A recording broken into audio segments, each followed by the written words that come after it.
and I was unable to vote. NBC News has learned that the president has narrowed his Supreme Court search down to 3 contenders. What are you looking for in the next Supreme Court justice? Look, I'm not looking for anything in particular. Somebody that will uphold the Constitution. Of course, I think that's super important. I don't think that we should stress out until he makes a pick, and then we can talk about the different, qualifications. But I think that right now there's mass hysteria over the fact that he gets to pick somebody in the same way that Obama got to pick 2 people. I don't understand what everybody. Well, I think a lot of folks are annoyed by the 3rd person that the president did not get to pick, Merrick Garland, who didn't get a hearing. But going back, he did get 2 picks. Yeah, well, yes, okay, that's correct. Litmus test, Roe v. Wade. We were just talking about that a few minutes ago. Do you think there should be a litmus test with regards to Roe v. Wade? No, I think that even the fact that we are discussing Roe v. Wade is a typical leftist tactic to get people, it's fear mongering, to get everybody all upset and up in arms and think that something is going to be overturned so that they boycott. We shouldn't be talking about it whatsoever. We should be talking about the qualifications of the person that is going in. We shouldn't be having a conversation about Roe v. Wade. No, I think that the fact because it's settled law, or no, we should not be having a conversation about Roe v. Wade before the president makes a pick for SCOTUS. It's a way for the left to fear monger, which is what they always do.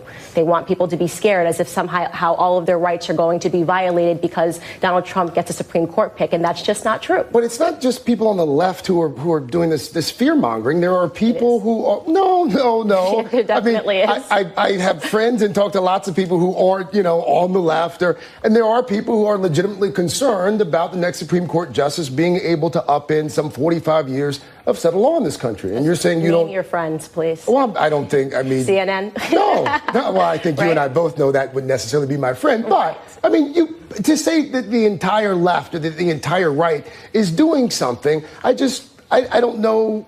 First of all, it can't be accurate. You know that's not accurate. It's that's 100% accurate. It's not hyperbole is what's going on right now. Hyperbole is this idea that every time Donald Trump does something, there's going to be an Armageddon. It's the reason why so many people on the left have grown apathetic toward the Democrats, because you guys, I don't mean to say you guys, I shouldn't, insinuate that you're a part of that. But because what we see in the leftist media so much is every single week you're outraged over something else. He gets a Supreme Court pick. You have to move on from that, let him pick somebody, and then we can start to talk about things. But this fear mongering has to stop completely. There has to be more rational dialogue and thought here. So there's been no fear-mongering on other sides of the political spectrum. If you have a point you'd like to make, no, I'm just saying the president from time to time. No, I do not recall while Obama was in office for 2 terms, every single day waking up thinking that the world was going to end, to answer your question. I vividly recall being at a number of town hall meetings after Obamacare had been launched, and people showing up with automatic weapons, people claiming that they wanted to take their country back. So to say that all of a sudden there's,